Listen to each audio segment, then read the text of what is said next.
Hello. Welcome everybody to episode 24 of the Breakdown with Berckenhoff, where we'll be talking about this week's news, a lot of coronavirus related news, a lot of Joe Biden related news, including his 100-day as president announcement that he made about 2 or 3 days ago from the recording of this stream. We're going to be talking about that and have many comments to say on those, but nobody really watches those anyway, so we're not going to be spending too much time on that. But we're actually going to start with some coronavirus stuff, including also talking about the border crisis that is happening. We did spend a decent amount of last podcast talking about the border crisis and the news that's happening up there now under Biden's administration and not Trump's administration. And many people were hoping for a better border under Joseph R. Biden instead of Donald Trump. And we are yet to see the results really yet from it. And there's actually many topics, many situations going against Biden and his border policy, at least so far. But we're not going to get too far ahead of ourselves before we... I pressed the wrong screen again. We're not going to get too far ahead of ourselves before we continue on and start talking about our first point with Biden and his travel ban on India. So we're talking about that. This is by NPR here, and the headline states, U.S. will impose new ban on travel from India as coronavirus rages. The Biden administration is set to enact a travel ban on any non-U.S. citizens or permanent residents coming to the country from India, as multiple coronavirus variants have driven India's COVID-19 outbreak to troubling new heights. The policy will take into effect starting on Tuesday, May 4th, the White House said. So real quick, when you're talking about COVID news, COVID's been a topic, or the virus has been, the virus has been a topic that has been in news for a very long time and has been talked about for a very long time now. And you even have YouTube channels like the Daily, is it not the Daily Meat? But YouTubers who don't really talk about politics, but rather talk about reviewing of movies, or the kill count is the episodes that he's the most famous for. But the episodes, what they make, aren't even related to coronavirus or to COVID. Yet when they say the word and not even really talk about it as a political topic, like debating COVID, they just refer to COVID. If there was like a virus in a movie or a big amount of deaths, just a joke, really. They get their video demonetized occasionally for just referring to the virus by name. So we know it's been a very heated topic and something that YouTube has been very strict on as far as referring and talking about COVID on their platform. And you could argue the framework to why they would do so, and if YouTube as a platform should be able to do something like that. And many people have argued that over the past couple months, and probably even closer to a year now, under the frameworks and ability to talk about COVID-19 and to debate the COVID-19 statistics, the COVID-19 practices, and the political news surrounding the virus. The reason I bring all of that up is referring to many people who are now going out against COVID and going out against the numbers and speculating that the true deaths from COVID shouldn't have caused a mass amount of lockdowns as they did. And I could spend probably an entire episode just talking about the claims that people who go against COVID-19 make, and then the claims of people who are for COVID-19 make, and have like a debate type of thing between those 2 points and those 2 guidelines, and the information coming from the pro and coming from the anti side of that debate. But there's a large speculation as to the range of COVID, and if you do want to hear people who talk about it, if you want to hear an alternative viewpoint of COVID, not so much that you hear from mainstream news, I would suggest listening to the Tom Woods podcast. He has made a ebook full of charts that kind of speculate to the range of the virus itself, and kind of call into question not so much the deaths from COVID, but rather the policies that the government made through lockdowns were the right way to go. And he compares charts from states who are in lockdowns now and states who are not in lockdowns, and compares the numbers between the two. And largely the states who are in a lockdown have higher numbers than the states that are not in lockdowns. But that's a whole separate debate. And you might be wondering why I even brought that up, really. The reason I bring that up is Joe Biden himself has been someone that is very strong on the coronavirus standing and very strong on protecting yourself and protecting others at all costs for this virus. And that includes him always wearing a mask, even when a lot of people call it political theater, because he will wear a mask all by himself outside just to take it off when he goes to speak at the podium where everyone is to listen to Joe Biden. Now, there are socially distanced and all that. It's not like they're in a crammed theater like you could say in Trump's rallies, even though Trump didn't really wear a mask, but that's a whole separate topic, whole separate debate, really. But the reason I brought all that up is like I just said, Biden is very strict on how he wants the public to view coronavirus. And I believe I even said it on last week's podcast. But Biden wants to be a president that is set by example. He wants you to feel like you would be comfortable listening to him and following his lead on certain situations. And we know 100% that Biden is 100% all in for trying to stop the COVID-19 virus in the way he feels it's necessary to do so. Others have argued that his policies wouldn't solve COVID-19 or help the situation at all, and it's just hurting development of you for whatever counter argument you want to bring up. But we know for a fact that Biden is taking the virus extremely serious. And because of that, he has now implemented a travel ban on India. So we know that Biden is going to take any precaution necessary to keep coronavirus or to lower the coronavirus numbers in the United States. And that includes now this travel ban. So although I spent a long time talking not about this travel ban when that's the first topic here, I thought it was important to kind of break down the theory, I think, behind Biden. And we can get into the actual policy of what Biden has done through this travel ban through reading these next couple articles. India had already been under a level 4 do not travel advisory from the State Department, which issued or updated scores of travel advisories related to the continued spread of the coronavirus last week. The new ban will take the precaution to a new level. The policy will not apply to U.S. citizens, a Biden administration official said, speaking on condition of anonymity. Lawful permanent residents and other people with expectations would also be allowed to travel from India to the U.S. As part of the existing restriction to international passengers, anyone arriving in the U.S. will still be subject to COVID-19 testing measures and must enter quarantine if they have not yet been vaccinated. So one of the more interesting things coming off of recent news surrounding COVID was that Biden has come out and said that you are now allowed, if you're with a small group of friends who have been vaccinated and you're outside, you can not wear a mask. And he wanted you also to be social distance, but the mask wasn't really necessary if you were vaccinated. And before that, Fauci and Biden really himself were saying that even with the vaccine, you should still wear masks and take precautions. And many people argued over the effectiveness of the vaccine if you would still have to wear a mask after getting the vaccine. And the effectiveness statistics coming off of the vaccine, although although some vaccines have caused blood clotting problems and other variations off of it, I don't really think that that is really the major problem here.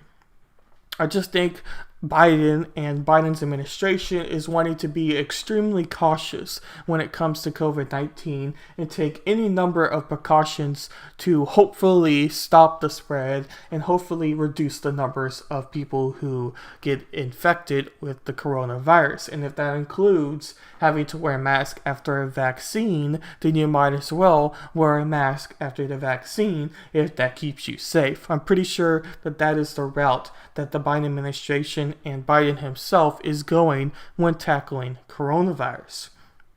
So there's been claims that Fauci says one day and then says another thing to the reverse a couple of days later, hence the reverse Uno card that this episode is named after here, and a couple other topics you see a common theme within the administration. And just to be extra transparent, I guess you could say, all administrations done that. Many examples can be pointed to Donald Trump and what he did and things he said and then did the opposite, or did one thing but said another thing. The same sort of theme we have running between all presidents and really all politicians, if you want to be accurate in that statement. But we'll continue on. The travel ban is being imposed on the advice of the Center for Disease Control and Prevention, according to the White House Press Secretary Jen Psaki. In a statement issued Psaki, the policy will be implemented in light of extraordinary high COVID-19 caseloads and multiple variants circulating in India. Like many countries, India dealt with an initial wave of coronavirus in 2020, but is now enduring a tsunami of new cases, forcing a shortage of key resources from hospital space to oxygen tanks. Unlike some nations that have been able to avoid a new spike in deaths and critical hospitalizations despite recent outbreaks, India is also seeking an unprecedented number of deaths. The country reported nearly 3,500 deaths on Friday alone, and some health professionals allege that local officials have pressured them to underreport COVID-19 deaths, as NPR Lauren Flair reports. Testing kits are also in short supply in India, feeding speculation that the actual scale of outbreak is even larger than officials' reports suggest. India has been setting and breaking world records for the most deadly reported COVID-19 cases for the past week, and its citizens and public health officials watch infection rates rise at a terrifying rate. It reached a new high mark on Friday when India's health ministry reported 386,453 new infections. Oops. Don't want to click on that link. Alrighty, we're good. The rate of new cases in India has steadily eclipsed the previous world record of more than 312,000 cases in the U.S. reported in early January. The U.S. remains the country with the most reported COVID-19 cases, with more than 32.3 million, according to data compiled by Johns Hopkins University. India has reportedly nearly 18.8 million cases. The U.S. is sending several emergency relief shipments to India. The State Department said Thursday night that the first flight landed.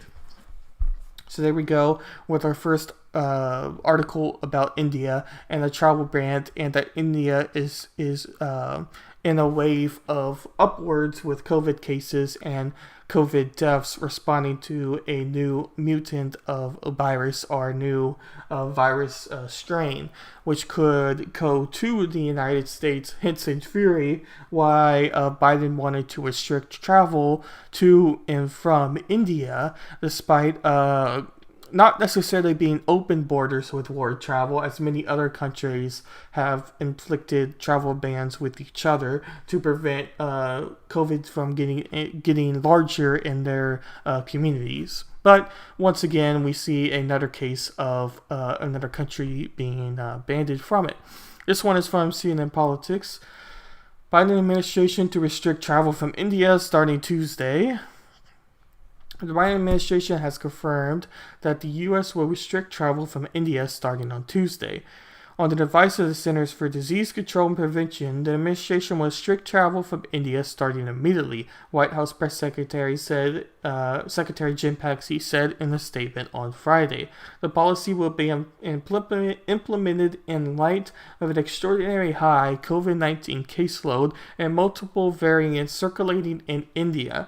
The policy will take effect on Tuesday, May 4th. The administration will issue a 212F order restricting entry into the U.S. for foreign nations who have been in India within the previous 14 days. A source familiar with the move said airlines have been told of the decision. Well, okay, that's stupid, but yes, of course they're going to be told. Anyway, the policy will not apply to American citizens. Lawful permanent residents are other people with exemptions, as well as international travelers, individuals who fit that criteria. Traveling from India must still test negative prior to leaving the country. Quarantine if they have not been vaccinated and test negative again upon re-entering the U.S. from India. The restrictions also do not apply to humanitarian workers. The White House informed congressional offices on Friday of the move. We see their numbers again. We'll read some numbers we haven't heard. So, a day before the U.S. upcoming travel restrictions on India were announced, India's national airline, Air India, had said it was planning to reintroduce near pre-pandemic frequency of direct flights to the U.S. in the first half of May. A number of countries, including the United Kingdom, France, Italy, and Canada, have placed travel restrictions ranging from quarantines to outright bans on travel from India. On Wednesday, the World Health Organization said that India accounted for 38% of the global coronavirus cases recorded in the week leading up to April 25th. India launched its vaccination drive on January 16th and will open up vaccinations to everyone above the age of 18 on Saturday, but some states have enacted that they will not be ready for the vaccination rollout. Municipal administration also announced the suspension of all COVID-19 vaccinations across the city Tuesday evening due to a shortage. The Indian government on Friday invoked in special provisions and granted emergency financial powers to armed forces to combat the second wave of COVID-19 in the country. The country's defense minister announced on Twitter. Earlier this week, Biden pledged the Indian Prime Minister that the United States will provide a range of emergency assistance, including oxygen-related supplies, vaccine materials, and therapeutics. So, one of the big things with India is their population size and average living conditions of Indian. Yes, there is a lot of poverty in the United States. Yes, there is a lot of people that are under the poverty line that the United States has for all their statistics when gathering that data. But there's a lot more people who would better fit the definition of poverty in India than fit the definition of poverty in the United States. In other words, there's a lot of people in India and there's a lot of people living a lot worse than the average person in the United States. And because of that and living conditions, India was very acceptable to a mass spread of COVID. And we have seen their numbers being relatively high throughout the coronavirus epidemic here. But we're seeing a spike in numbers, and we're seeing an administration that is more than willing to help through giving oxygen-related supplies and vaccine materials, but also is more than willing to restrict travel like many other major countries so that they don't get more infected with the coronavirus through travel bans and travel restrictions, still allowing a certain few people to travel in and out, especially if they seek humanitarian and give supplies that are necessary. I believe one of the vaccines also was largely researched in India, and a large percentage of that vaccine came to the United States and other more Western countries compared to India itself. But I'm not 100% certain on that. She would definitely have to make sure of that fact before. Yeah, I'm not positive, but I believe one of them was largely researched because I remember somebody talking about that. But we're going to be listening to a news story coming out of India about this very topic, and I wanted to play this just so we could get the average perspective of what is happening in India from this news outlet.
So there we heard it from the news story coming out of an India news network itself.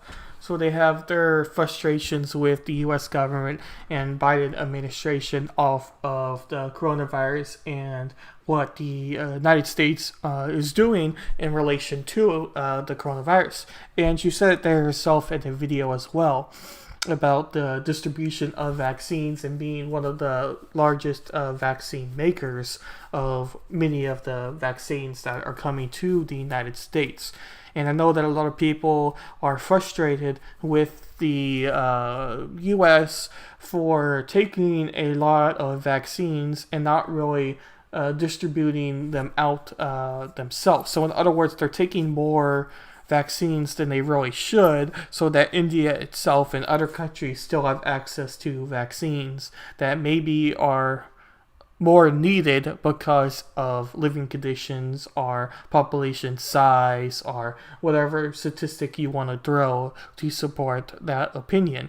But there is a large hints of Indian frustration at the United States for saying one thing but not really doing what they said, or not really helping, or not really being somebody that the Indian government and Indian people need. Because if you say that you're going to help through doing A, B, or C, and you don't do A, B, or C, there's a lot of frustration coming out of that. And every government falls into that trap, and every president falls into that trap. But once again, it goes back to the reverse Uno card, where Biden is more than willing to say that he is going to do something and doesn't do it. And we see that with the most recent story about vaccine through raw materials to India, and the effort of travel restrictions in and out of India, so that we don't get more infected, but yet India is still at the mercy of the virus. So a lot of people are very frustrated with that. But we have this CNN article that kind of puts what's happening, the numbers of India, in a little bit more of a perspective. Excuse me.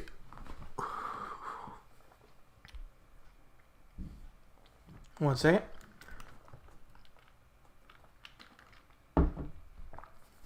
I thought I was going to sneeze there, but turns out I didn't need to. Alright. So this is the first article coming out of the United States, and then we're going to update it here because I'm on one of their CNN articles that refreshes as a new story comes.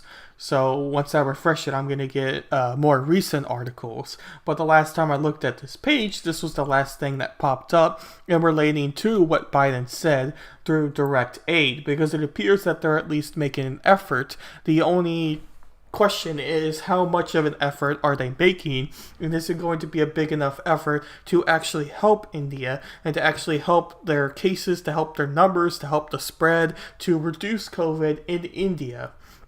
That is the major question off of this, but we'll go ahead and read what this first article says. The first U.S. COVID-19 relief supply arrives in India. The U.S. plane carrying shipments of COVID-19 in India located in Delhi this morning. India is battling a deepening coronavirus crisis.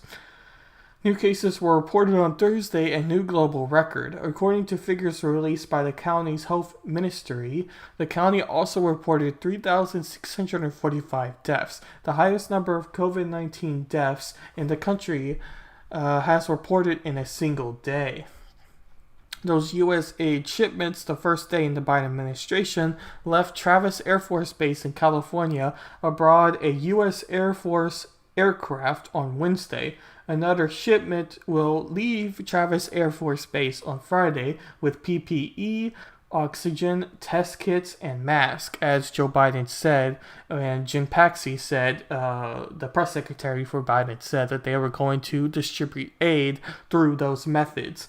Like I said already, the question is, how much aid are they going to distribute, and if that is really going to help, and if restricting travel is also going to help India's case or help the United States case with reducing numbers. We have yet to see that, but you can kind of see from Biden's perspective and the way Biden thinks why the Biden administration would decide to inflict a travel ban, but still try to gesture a hand to India so that it looks like the United States is actually doing something good to reduce the COVID cases around the world, and most importantly in India. The question is it enough aid, as I've already said? Well, we're going to go ahead and refresh this page so we can get the most recent article off of the United States and India with their travel bans and what the United States plans to do. We wait for it to refresh here. I'm going to do something real quick. While I do that, I'll be interested to hear what you guys think about all of this, because the Biden's administration is still fairly young. We're still within 100 days of the Biden administration. Actually, by the time this recording gets released to the podcast format, when y'all will be watching the podcast on Apple or wherever you choose to watch it, there's probably already going to be past Biden's 100 days as President of the United States of America. But all that being said, I still think it's important to wonder about the Biden administration so far. And Biden with COVID appears to be doing a very good job if you are for restrictions and if you think that more vaccine distributions and stricter travel and is going to help. And largely if you believe in statistics, which you should, that looks like there are the results coming from it. The only question is, how much of a cost is it to Americans and the way Americans like to live? Because let's face it, Americans don't really like to be locked up in their house. And you could argue over if the lockdowns were absolutely necessary or not when it comes to statistics. But once again, that goes back to what you choose to believe and ultimately your values of COVID and the perspective you have with trying to solve something like the coronavirus pandemic we were in this past year or so. But now that this has refreshed, we'll read the most recent article. Oops, here we go. This most recent one is WHO chief scientist says inadequate vaccine access is still far away. The World Health Organization is still far away from its goal of adequate vaccine access and supplies sent to COVAX, or not as much as we would like. According to the World Health Organization chief scientist, and I don't know how to say her name, during a panel discussion hosted by Physicians for Human Rights Friday, she said that the issue has been that the supply of vaccines was all pre-booked by a handful of countries. She said WHO hoped contributions would provide in the second half of the year. Again, this goes back to what I was theorizing a little bit earlier, and I thought was true. But from this statement by the WHO director herself and other statements that are coming more to mind with what I said earlier, the United States and other Western countries booked a ton of these vaccines to get to the public, and Biden has pushed a huge percentage of the population on vaccine distribution. In other words, he wants every American to have the vaccine, and I think they're opening it to youth now. I know that at my college you can book to get a vaccine through the college health services or whatever the company is that they have running this vaccine. But the big thing is, for the average American, the average citizen in the United States, there's a big push to get everybody vaccinated, even if you are under, let's say, the college age or at the college age. A big push to get every American vaccinated. And of course, the senior citizens and the people who are at risk to the vaccine. Because there is a percentage of people for coronavirus that have to rely on other people's usage of a vaccine because they are not able to have a vaccine themselves. Now the question you could ask once again is, how reliable are the vaccines, and are the vaccines actually going to help? Why do we have to wear a mask after the vaccine? But again, I think I've already kind of told you my perspective on that. It's hard to say right now if everything is all useful or not, and why you would have to wear a mask after the vaccine. But like I said again, I think it's just taking more precautions. And if a vaccine is going to help, then you're willing to take the vaccine, then go ahead and take the vaccine. But if you're not willing to take the vaccine, I don't necessarily think it should be forced on you either. I just want to throw that out there as well. But the big issue here is that these countries like the United States and other Western countries have booked or stocked a whole bunch of these vaccines through distribution and didn't really leave very much to the country or to one of the countries like India who was producing this vaccine. But we'll go ahead and read what she has to say. COVAX is run by a coalition that includes WHO and the vaccine alliance known as Gavi. It is funded by donations from government, multilateral institutions, and foundations. Its mission is to buy coronavirus vaccines in bulk and send them to poor nations that can't compete with wealthy countries in securing contracts with the major drug companies. But while COVAX is trying to address the issue of access to vaccines remains inadequate. Of the 1 billion vaccine doses administered worldwide, 80% of the high and upper middle income countries, about 1 in 4 or 5 people in high-income countries across Europe, across North America, have gotten some vaccine. For lower-income countries, it's less than 100%, she told the panel. So in other words, poorer countries are countries with are more at risk to the average citizen getting COVID. They don't have these vaccines. And if you believe the vaccines work, then you can obviously see how many people view the United States and other Western countries as being very greedy for trying to get all the vaccines they can and not leaving any for countries that are probably more in need of the vaccine itself. And this is kind of what India's point is to America, to the news, and to the perspective of their problem with COVID-19 now and why you are seeing a spike.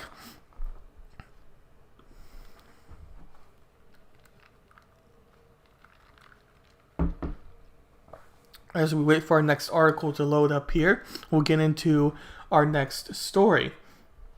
After I make sure we don't have autoplay. Alright, we look good. This company loves to do autoplays with their articles, so I always get a little bit jittery when I load up the page.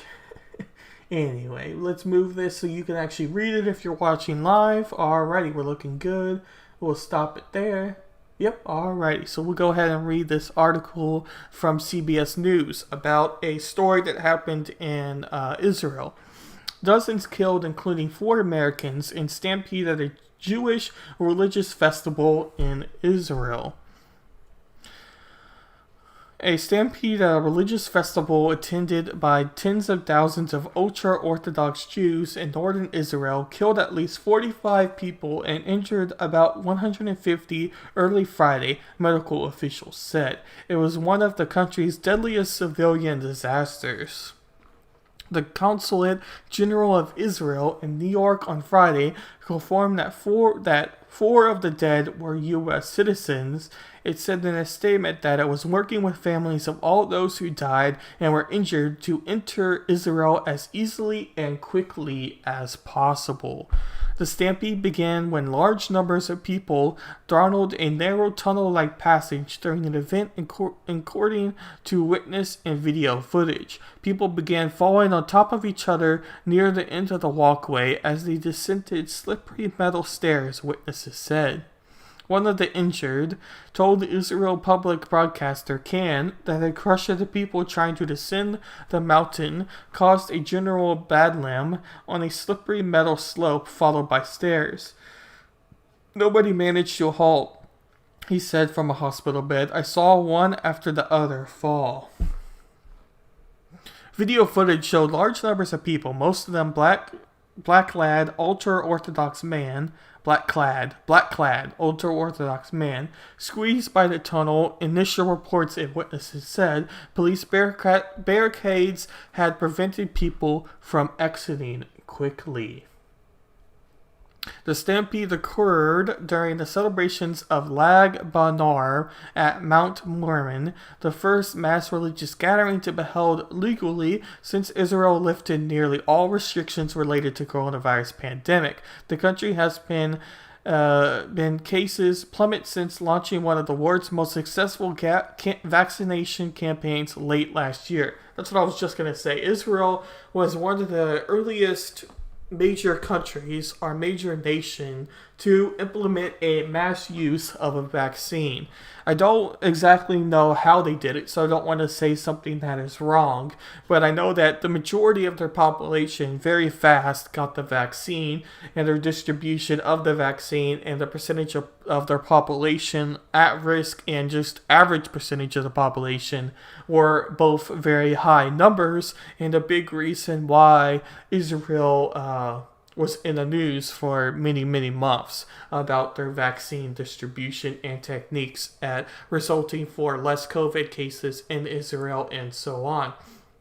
So you obviously see that this was at a mass event for religious reasons, and Israel being a highly religious country because of many things that exist in Israel for many different religions, being Muslim, Christianity, and probably some others that I'm not as much aware of. But you can see that why there would be so many people when they were restricted from being able to go to temples, being able to go to religious locations in Israel. Now, why there was a mass stampede and what happened, how do I want to say this? Why did it happen? Like, what caused it, and then what resulted from the cause of it is kind of the question that is being talked about now. We'll go to our next article that is also talking about this event by the New York Times.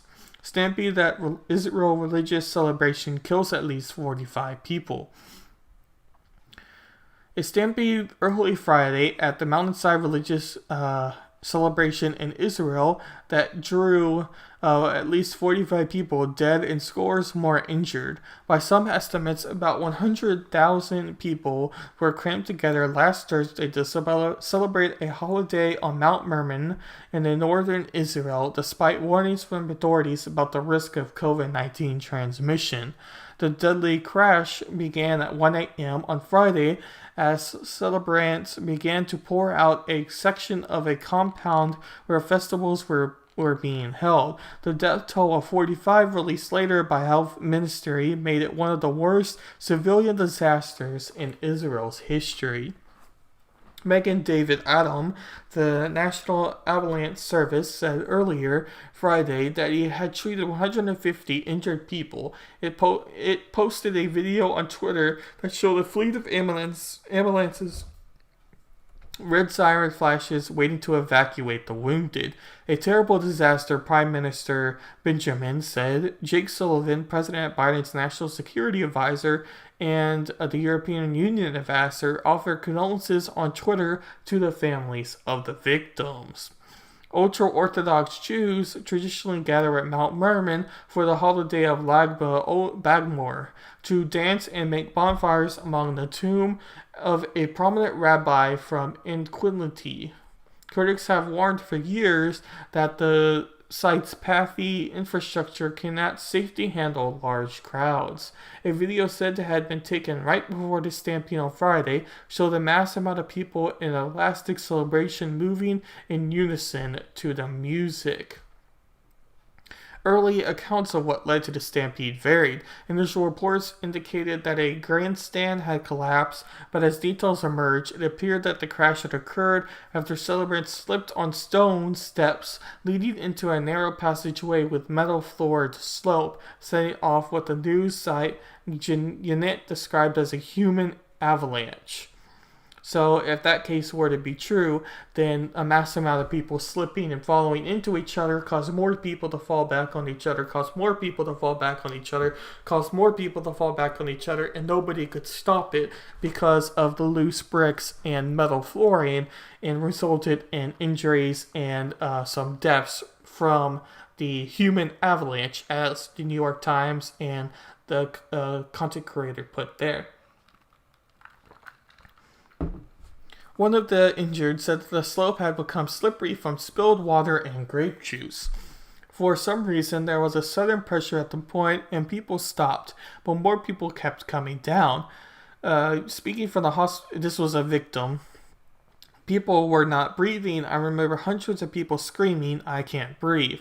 Some rescue workers attributed the tragedy to sheer volume of people who had gathered at Mount Hermon. Television images from the scene showed shoes, hats, plastic bottles, and other debris littering the passageway after it was evacuated. A metal handrail meant to help people steady themselves as they walked down the slippery slopes has collapsed. So it also appears to be poor construction of the building itself or the event itself on Mount Hermon, and probably improper safety measures are in that first article, maybe proper safety measures, but since there was too much people and they exceeded the capacity limit, there could have resulted from injuries because of that as well, and that's why capacity limits exist and why proper safety measures exist to prevent freak accidents, you could say, or events like this from happening and resulting in deaths and injuries of many people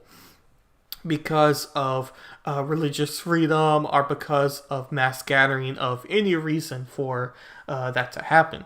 But that was kind of, I thought, a tragic story about people who were probably more than likely super happy to now be able to go back to worshiping their God, go back to religious freedom, go back to something that they were probably able to do freely before COVID-19.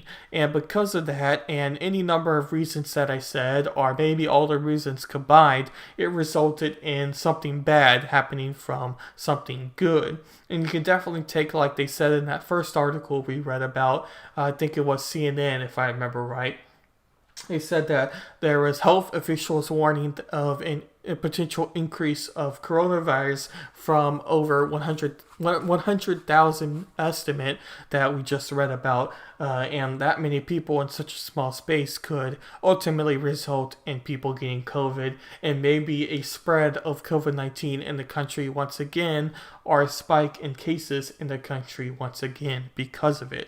But once again, you could argue on that point as well. I just thought it was kind of a tragic story for people that were probably extremely happy to be able to do something that they used to were able to do without any problem.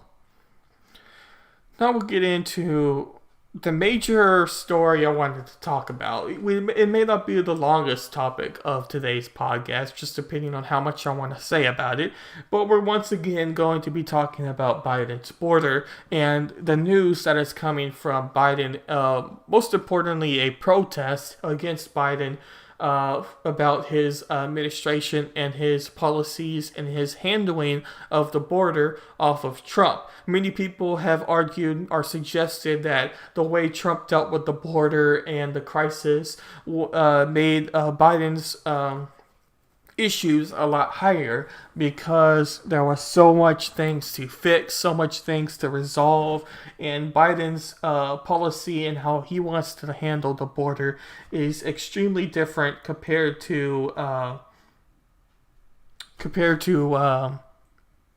Donald Trump handling of the border and his policies implemented and whatnot. So many people say that that's the problem, but long story short, Biden is now the person being talked about and the person that has to fix this issue of border security. So it's no longer Trump's fault anymore, yet you keep hearing about Trump and the problems of the border, like suggested by this article. Biden stopped building Trump's wall. Here's what it looks like now.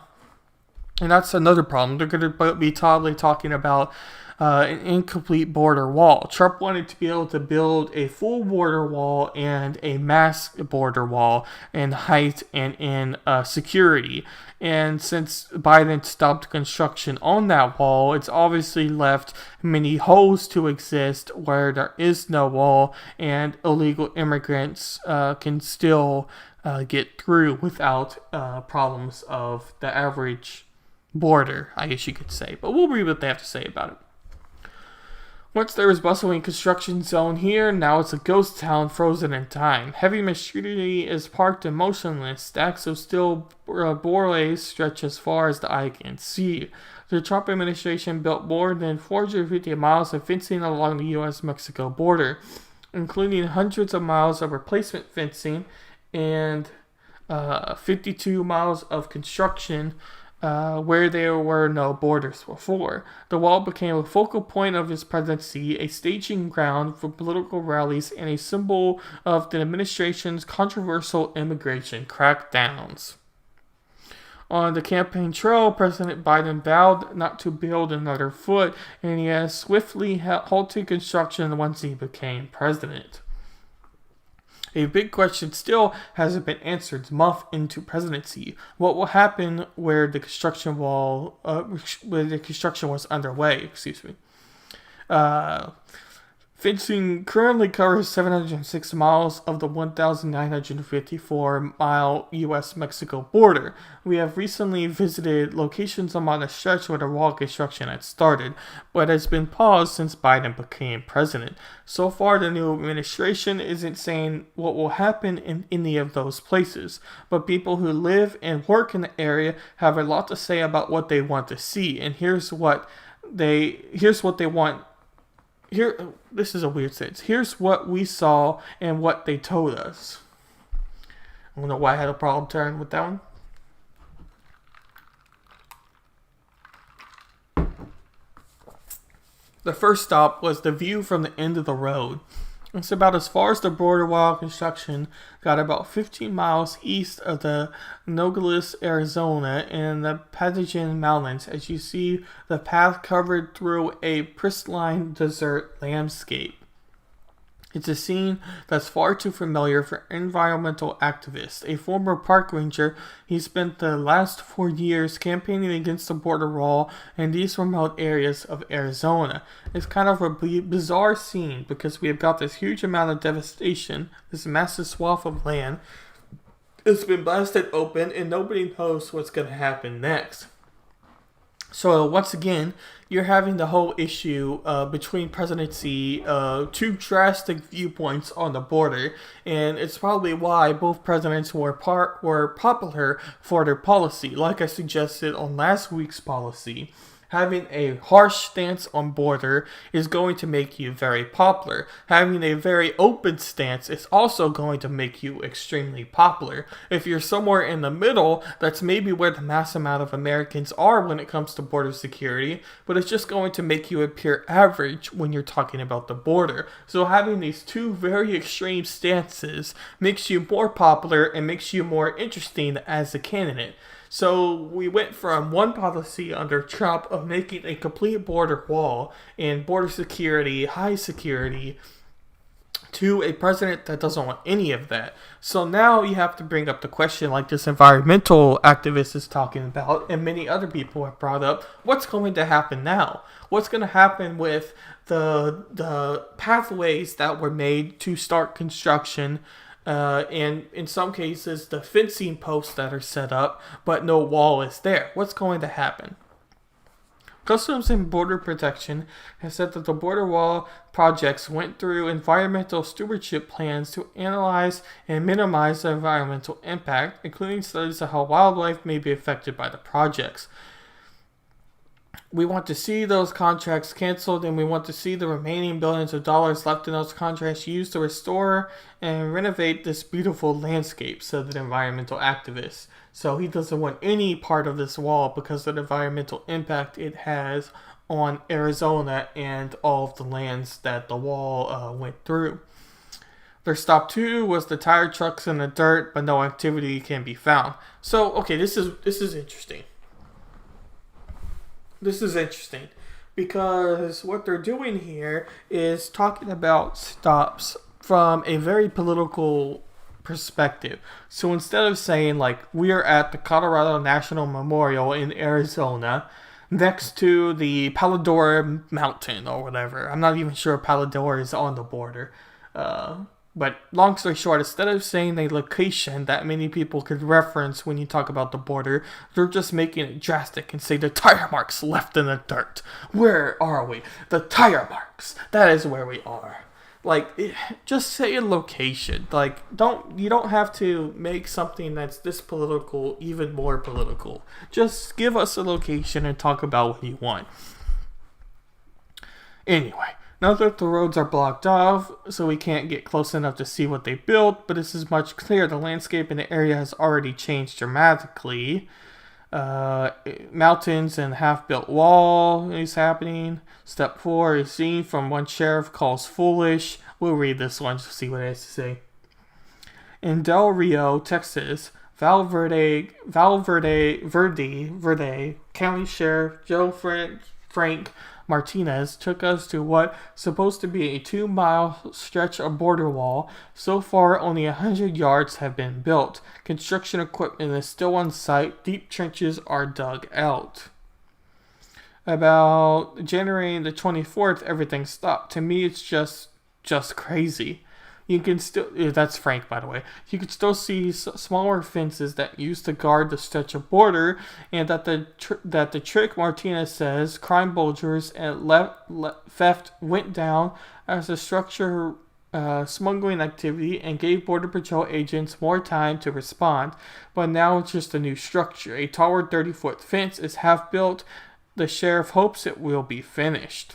So he thinks the idea of just stopping construction and not finishing it doesn't make sense because the construction is already paid for, so you might as well just finish it. So instead of just halting border security while there's construction, go ahead and finish the construction that is easier to finish and can be finished now, such as this fence that has like 20 or whatever miles that they said to go in construction. Go ahead and finish that, then stop construction. Don't approve any more construction products for the border. Just finish what you have. That's kind of what his whole stance is, and I can't see what he's also talking about.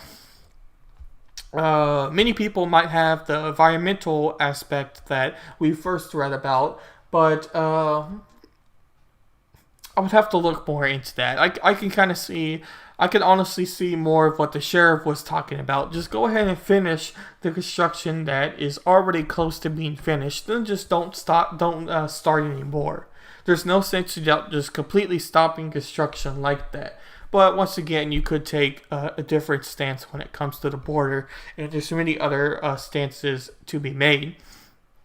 Now, this was the protest I was mentioning earlier. So Joe Biden was at a rally somewhat not too long ago. Let's put it that way. He was at a rally not too long ago, and he got surrounded by protesters about border security and his stances and kids being in cages and improper treatment at the border and just all of their claims about that. So you have people who you would tend to think are more on Biden's side or likely to support Biden more, yet they're still very frustrated at Biden's policies of the border security. This may not be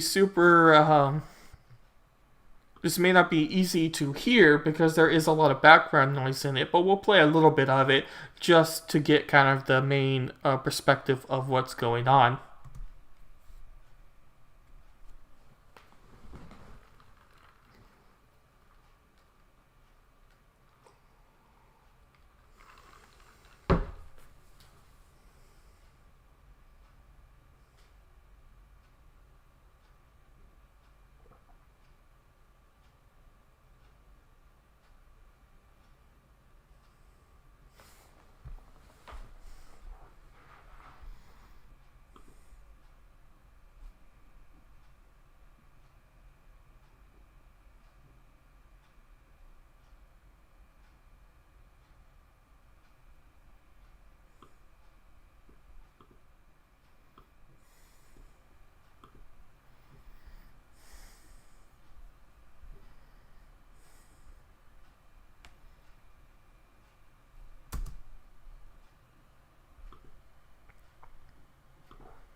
So we just get kind of a little bit of a taste about Biden's approach and what the people are kind of saying through ending detention centers at the border and ending private prisons as a whole implement or a whole policy standard for talking about Biden's policies and Biden's administration and whatnot.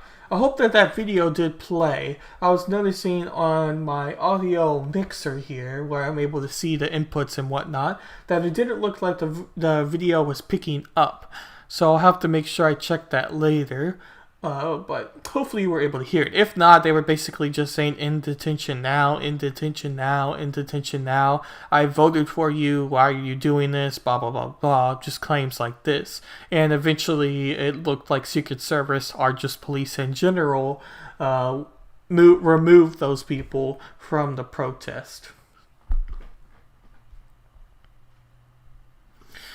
Biden lays border crisis on Trump's admin's refusal to cooperate.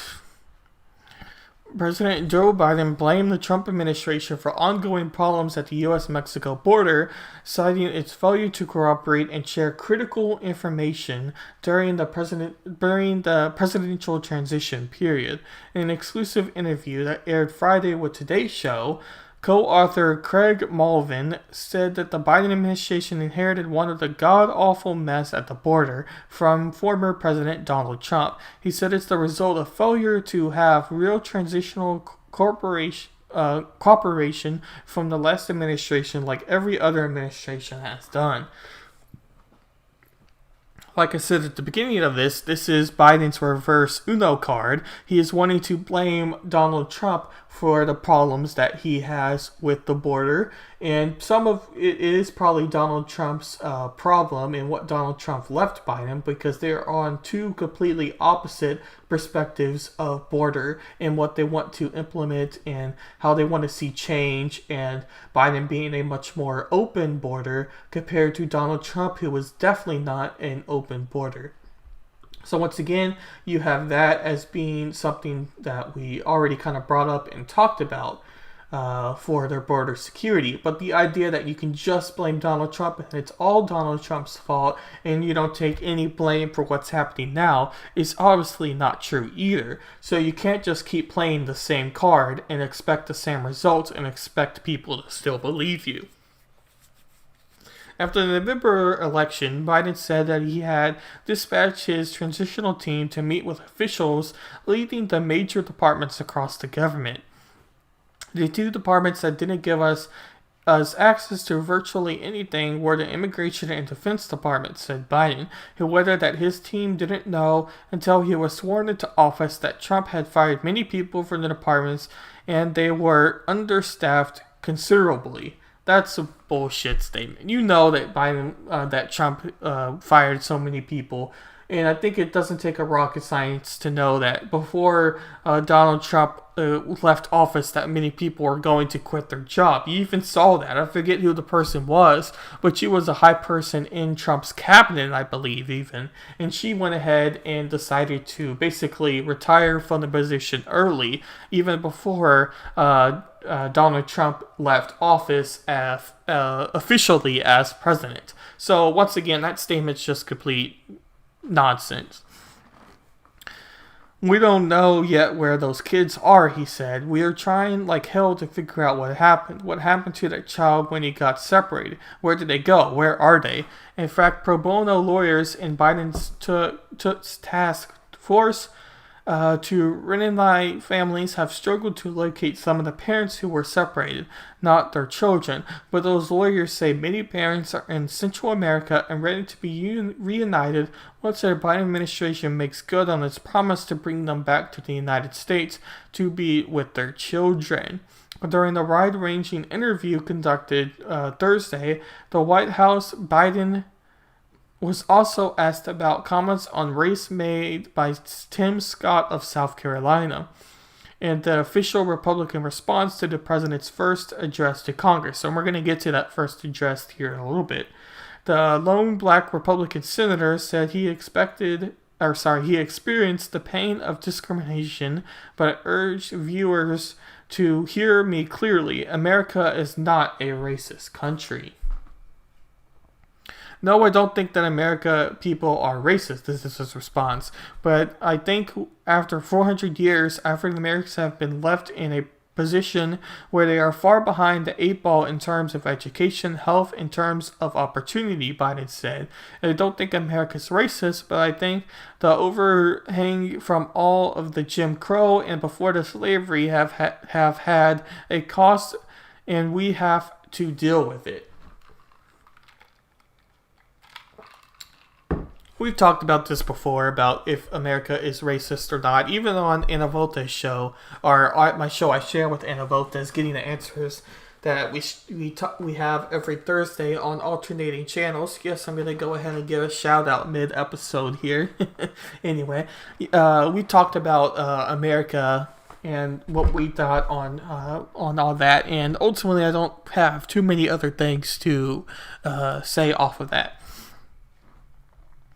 So yeah, that's Biden's response to that. But you also have to remember that many of Biden's policies, people have came out and said were ultimately very racist and had major problems to them, such as his war on drugs that he was very harsh on, and he implemented a policy that has put a huge amount of minorities in prison compared to whites, even when you change for population size of each of the populations. In other words, even when you adjust for how many whites there are compared to how many blacks there are, and still come up with statistic numbers from that, you still have a lot more blacks in percentage who are going to prison for lower crimes than there was before. And it is a major problem, and people who are in the justice reform system have always kind of talked about that. And I think that's something that should be mentioned many times, because that is a huge problem. And Biden was the person who made that bill, and was large part of to why many people disliked Biden in his time in the Congress and in the Senate. This next thing is just kind of talking about the U.S. Census data. This is kind of a smaller topic. I have two kind of smaller topics, then we'll get to our last main topic about his Senate address. But there was a talk about the census data, and before the 2020 census data was released and how many representatives each state was going to gain or lose, there was a lot of claims made by people that wanted to stress to make sure that the census data for 2020 wasn't going to have any racial motivations or any political bias, because it's a census data and it shouldn't have any sort of racial bias or any bias really at all, because it should just simply represent who the people are and how many people there are in each state, and therefore get a statistical analysis of being able to now figure out how many people should be represented by their senators or by their representatives. And long story short, Texas gained a few seats, and a couple other states gained some seats. California lost a seat, Pennsylvania lost a seat, New York lost a seat, Illinois lost a seat, Ohio lost a seat. States gaining 2 seats are Texas. States gaining 1 seat is North Carolina, Florida, Colorado, Oregon, and Minnesota, if I'm remembering that right. My geography isn't always the best. So that's kind of the results that were coming from off of the census data. But once again, there are some claims made about the census data and political interference within the census data, as Fox News puts it here.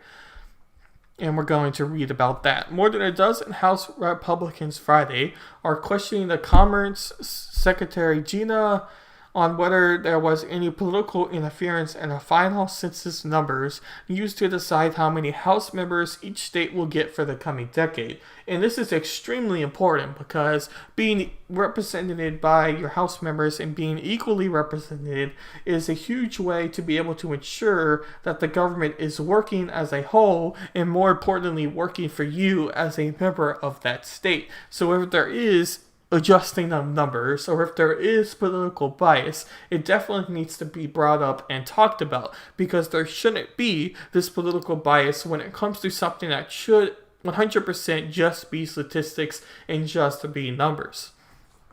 The Republican House members cited gaps between the number of House seats, some right-leaning.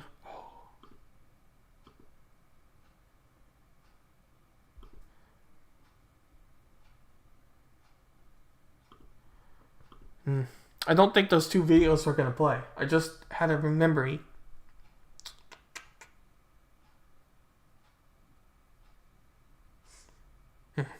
Well, I'll have to either add those videos or figure out something. But yeah, I don't think those 2 videos y'all were able to hear actually. But it's okay. I'll fix that later. Anyway, I just had something just clicked right in my mind, and I adjusted my settings, so we should be able to hear the next video I have up in today's podcast. But unfortunately, I don't think those other two videos were probably going to be able to be heard. But anyway, we'll continue on with this article. The Republican House members cited gaps between the number of House seats some right-leaning states were projected to gain, or some left-leaning states were projected to lose, in the final results announced this week. They told her that the overseeing the Census Bureau that they have questions about the methodology and the role that Biden White House may have played in releasing these numbers. The appointment population results released by the Census Bureau are strikingly different from the population evaluation estimates released just a month ago on December 22, 2020. The GOP members wrote, remarkably, the difference is benefit traditional blue states, which gained population compared to the estimates, over red states, which tended to lose population compared to the estimates. They added, for example, New York was estimated to have a population of 19,336,776, but was attributed an employment population much greater, that of 20,215,751, a difference of nearly 900,000 individuals. Likewise, states such as New Jersey and Illinois experienced a large population increase of hundreds of thousands of individuals compared to the December estimates, while states such as Arizona, Florida, and Texas experienced large decreases from the December estimates.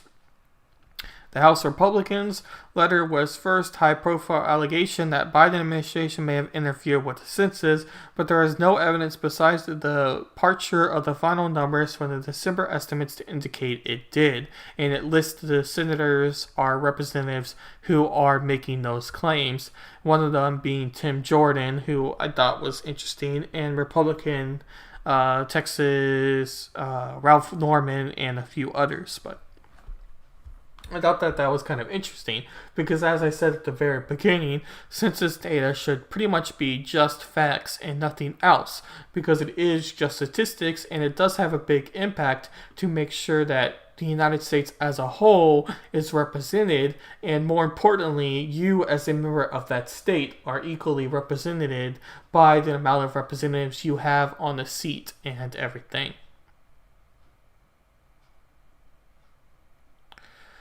This article is by the Minnesota, and I just have it in there. It's going to be in the show notes. I'm not going to read it. I just thought it was interesting to get a perspective of kind of like a local newspaper, it looks like, or a local blog, because newspapers don't really exist anymore, of Minnesota, and they're gaining the seat and blaming or because of New York. Anyway, I thought it was an interesting read, but I didn't think it was interesting enough to read here on our podcast. We'll take a quick drink and then we'll get into our next topic here. And this is our last topic before the main topic that we are going to be ending today's podcast on. So California is in the middle of a vote before 2022 because of many people signing the petition to try to get rid of their governor. And many people have put in their hat for trying to run for governor in the recall election. And some of the people are politician-y names, and others are more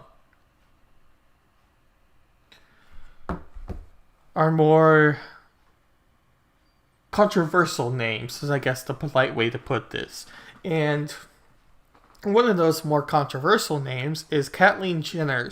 She announced that she is going to run as the Republican candidate to lead California. And this is by Vox News. And the headline kind of points to a lot of people in their views of this.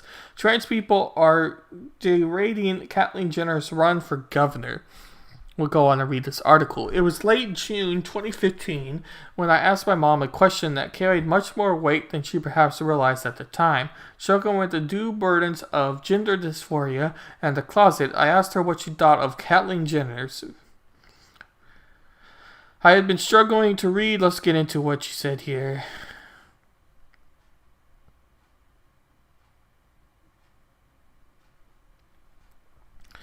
Jennifer did speak out publicly on rare occasions, criticizing Trump over his ban on trans military service and attacks on trans healthcare access. In August 2018, in an interview with Verity, she claimed she was working on fighting back against transphobic conservative politics quietly through back channels. I don't do a lot of media. I don't want to see everywhere. She told Verity today, I am very politically involved.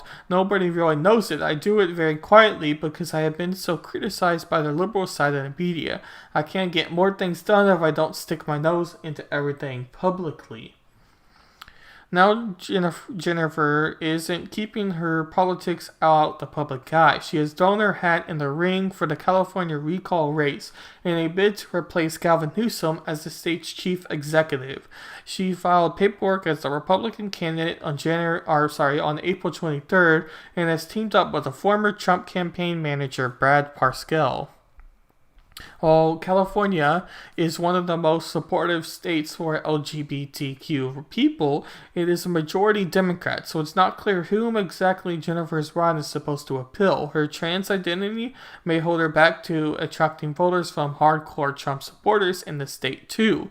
If her base is trans-sympathetic Republicans, well, that's not 51%. Jim Newton, a former LA Times reporter who's now an editor at Blueprint, a UCLA sponsored public policy magazine in California, told Vox, but it's a race. If there aren't enough candidates and they divide up the vote enough ways, she could win with a lot less than that. Jennifer's policies and controversial existence as a self-professed trans advocate has long put trans Americans in a double blind, forcing them to defend her from transphobic attacks, while deploring her political views and her gubernatorial run, however successful, is applying those tensions once again. Caitlyn Jenner's politics. In 2016, the hot political culture was over. Bathroom, specifically trans people in bathrooms, North Carolina just passed HB 2, the bathroom bill. In the middle of all that, it was the midst of a heated presidential campaign. Jennifer posted a short video to social media showing her emerging from a woman's bathroom in the Trump Tower. And I'm going to go ahead and play that video real shortly here. Oh my God, a trans woman in New York. I got to take a pee. Anyway, oh my God, a Trump International. Oh my God, a trans woman in New York. I got to take a pee. Anyway, oh my God, a Trump International Hotel. I love this. Okay, last week, Donald Trump said I could take a pee anywhere in a Trump facility, so I am gonna go take a pee in the ladies' room. Putting Trump to the test. Today, Caitlyn Jenner stepped into the murky world of US election politics when she posted this video on Facebook. And not anymore. It all started last week when Republican front. So once again, we kind of get it, but just a kind of a cringy video that she was probably just trying to get some sympathy or some support from the trans community, and it kind of just comes across as more cringe than anything else. So again, I just thought that was kind of funny and more of a joking thing, but we're going to read a little bit more before we get into our next topic. The incident she was trying to illustrate was clear. Donald Trump supporters trans people because she would use the woman's room in his building. Left instead, it was Trump was and still is required by New York City law to let trans people use the bathroom, blah, blah, blah, blah. Jennifer's political naivety became apparent on her 2015-2016 reality show, I Am Cat, which followed her and a group of trans activists, intellectuals, and celebrities as they traveled the country, meeting with groups of trans people. A frustrating political discussion broke out between Jennifer and other trans women on the show, with Jennifer insisting Republicans don't care about attacking trans people even as conservative states moved on bathroom legislation. Despite forewarning from another around the trans community, Jennifer continued to claim Trump and the Republican Party supported trans people. Trump became perhaps the most actively anti-trans president in the United States history, rolling back non-discrimination protections and healthcare, with banning trans people from the military, blah, blah, blah, blah, blah. We know what Trump did with all that. And then it goes on to talk about her not being trans, or not being as trans as, not being somebody the trans community really wants to see running for politics. Because there was, I believe she's a House member, but she was the first trans woman in the House to be elected in last 2020 election. I have a political article also in the show notes if this topic interests you, or if you just want to laugh from all of this, because the idea of her actually winning and being Republican and being then the governor of California is extremely funny to me. So I have that article in the show notes in case you want to read that and have a couple laughs. But we'll get to our final topic here, this being the 100-day address that Biden made. So I'm going to go ahead and let this video play from the 100-day address, and then I'm going to get into my notes from this, get into my thoughts from this, and get into a few articles talking about Biden's address and the comments he had from it.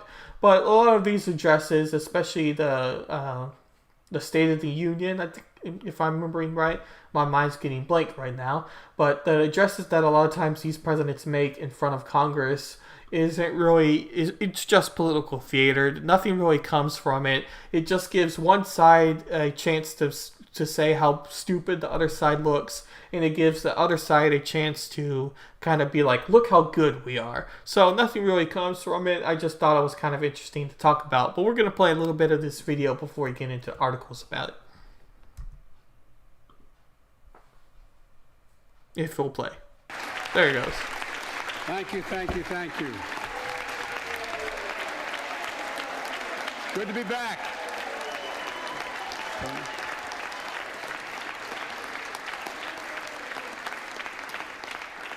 Mitch and Chuck will understand it's good to be almost home. Down the hall. Anyway, thank you all. Madam Speaker, Madam Vice President.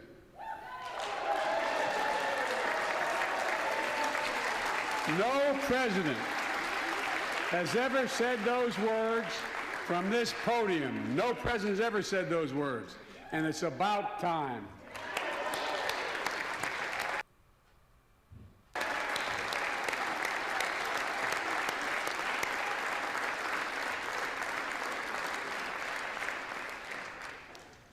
First Lady, I'm her husband.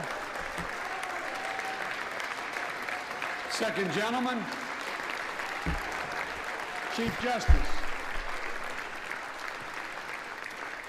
members of the United States Congress and the Cabinet, distinguished. So there we go. That was how Biden started his address to Congress within his first 100 days. He goes on to clip a couple of highlights on what he said and whatnot, but really that's not the fun part. I just thought it was funny what he started it with, because once again, it appears that President Joseph R. Biden is a little bit more of a virtual signaling president and gesturing towards the First Lady and his wife, and then gesturing towards the Vice President being a first ever female Vice President. Obviously, being female shouldn't really be the major focus of it. It should just be somebody who's qualified, somebody in position, and having a female there is probably a good thing for a lot of reasons. I don't really want to argue against that. That's not really my point. The idea being, do you really have to make an extra point that is what it is? Just introduce it like regular and just go on. You don't have to virtual signal it. You don't have to just keep showing it. But again, we always kind of talk about these things when it comes to Biden, so it's not that uncommon by any means. So you might be asking, what has Biden done in his first 100 days? And this article is by the BBC. Biden's speech to Congress, what he has achieved in 100 days. I'm going to, we'll just get you. By one measure, the Democratic president is going quite well. He and his allies in Congress have passed a coronavirus relief package, and they are making progress on a second massive bill. And you could be arguing on if these bills are ultimately smart, because it could cause a economic downturn and could have massive effects on trying to be able to change the situation, trying to be able to update the situation to something that would be better for the country and ultimately better for everybody else. So just simply printing money and not getting money back into the economy, it could cause a massive crash, and we could be seeing this with the stimulus bill. Despite talk of bipartisanship, unity, and ending this uncivil war, his legislation has yet to receive any support from Republicans in Congress. His immigration policies have been heavily implemented and are taking hits from the right and left. The path ahead on liberal priorities like healthcare, education, and gun control is uncertain. Biden is more popular than Trump was. Coronavirus, we have the days of coronavirus vaccine targeting the economy. He's focusing on trying to support the economy. As immigration has been under attack. The environment, the climate change, he's trying to get to stress more climate change as compared to Donald Trump. And the BBC article talks about all of those stances.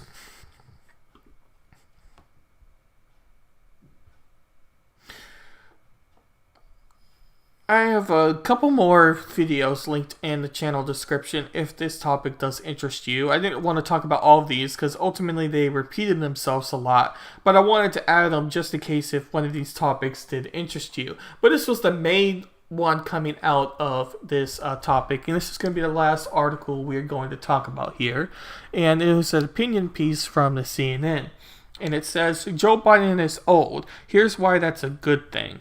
So one of the big claims going against Biden is his age. He is the oldest president of the United States. And if he were to run again, he would be extremely old as president of the United States.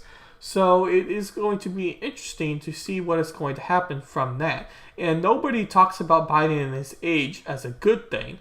And it's one of the biggest things going against Biden. And you could argue that it was one of the biggest things going against Trump as well, because it kind of was. But that being said, I was interested to see what CNN was going to have to say about a good reason of the president of the United States being old. If this article will stop. There it goes. Alright, here we go. Some on-air production as we try to get this article up. The best thing about President Joe Biden is that he's old, and that means he can remember a time before, and that before the rightward swing of former President Donald Trump, or even the centrism of former President Bill Clinton and Barack Obama. He remembers a time before small government, prominent former President Ronald Reagan, when Democrats stood before the country and said unabashedly that a big and bold government was exactly what the country needed. And that makes Biden an old-fashioned New Deal liberal in all of the best ways. Joe Biden is not a liberal. But anyway, we'll continue on. The number of times Biden said jobs on Wednesday night, over 40, was almost worthy of a parody, but in some ways it was as if he was making up for what's been missing in government for decades. Americans, particularly in the wake of the pandemic, have suffered significant job loss, and Biden fully believes that job creation is one of the most functions of government. Now, one of the big things going against this job claim of Biden is a lot of Biden's jobs that he's implemented are brand new jobs. And brand new jobs in relating to COVID and relating to COVID infrastructure and COVID supplies and whatnot. And once COVID disappears, if it does disappear, is those jobs are more likely to go away. So then, once those jobs are going to go away, there's no need to have those people anymore. So that becomes a very large problem because although he created jobs, they're not going to be jobs that are going to be there for that long. And that is something that needs to be talked about and needs to be debated when it comes to Biden. He also believes green jobs can be part of the solution. The Green New Deal has appeal not just because of the climate change, but because of the potential job opportunities it offers. The last president who pushed solar energy, Jimmy Carter, said Americans were being too self-indulgent and needed to move away from fossil fuels. During the emergency crisis of the 1970s, When supply shortages led to skyrocketing gas prices, Carter told Americans this directly. In a nation that was hard of work, strong families, close-knit communities, and our faith in God, too many of us now tend to worship self-indulgence and consumption. However, instead of pushing alternative fuels as economic stimulus and job creation, despite Carter, we don't want Carter. On Wednesday night, Biden understood that he had to offer and provide something more palatable. He reached back to former President Franklin D. Roosevelt because he was president who, like Biden, was unofficially a proponent of the little guy. I don't like this because Biden has been in politics for a very long time. The idea that he is an outsider and he is an old man that knows what were the bad decisions and knows how to fix it would work if he hasn't been in politics for 40 whatever years. He's been responsible for so many of the policies that make America as bad as it is today, especially the justice system. Now, his idea of trying to fix it and end private prisons is a good gesture and something that needs to be done. And there's many other things that Biden has done that suggest that he's trying to make up for former things he did. But the idea that he is going to fix problems because he knows of the bad and he's been alive in the bad is not the case at all. And I thought that was interesting that was their major claim about President Biden. And I just don't have any faith that is really the major reason of Joe Biden and what makes him good as being an old president. We don't need another Joe Biden. The reason Joe Biden was in politics now and is president now is because he is not Donald Trump. And that's basically the biggest reason to why Biden is now president. That is how unliked Donald Trump was. If there's any other person there, besides maybe Nixon, or maybe Bill Clinton because of his impeachment trials, any other person besides them two, there would probably be president now, and it wouldn't be Joe Biden. It was just because of him being so unliked that Joe Biden is now president. And I don't even think that is a controversial claim.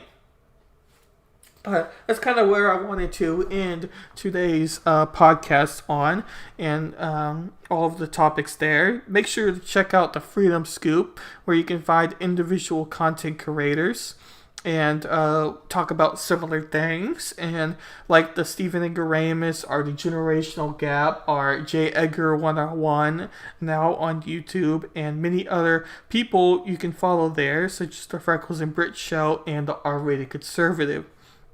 They are individual people that have a perspective on news, that try to give the everyman's perspective on news and whatnot. So I thought I would just go ahead and share that to everybody.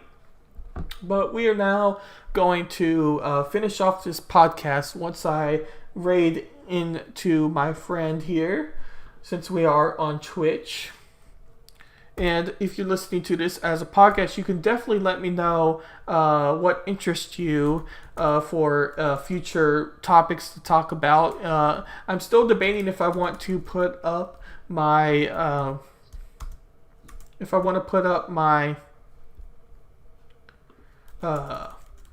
topic streams as a podcast or not. I think that it would be good. I think that it would be insightful. It would just probably take some editing to make it a little bit more of a interesting watch compared to how they are now. Because if I put them up now, they're not necessarily bad.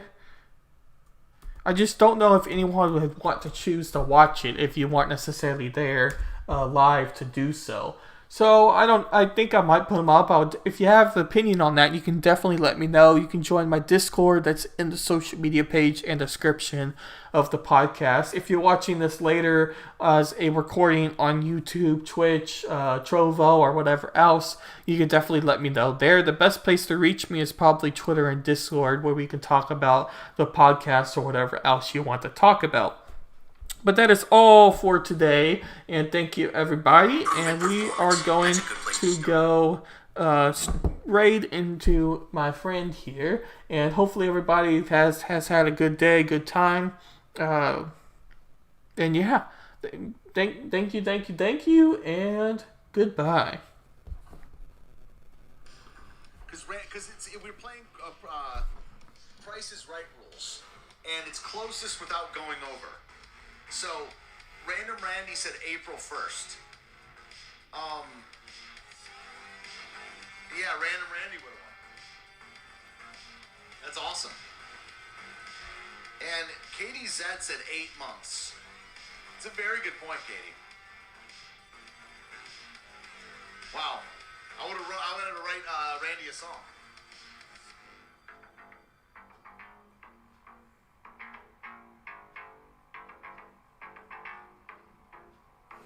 Yeah, it's closest without going over. So I mean, it's like, I guess it's the closest before it. Now at this point, someone said something in May.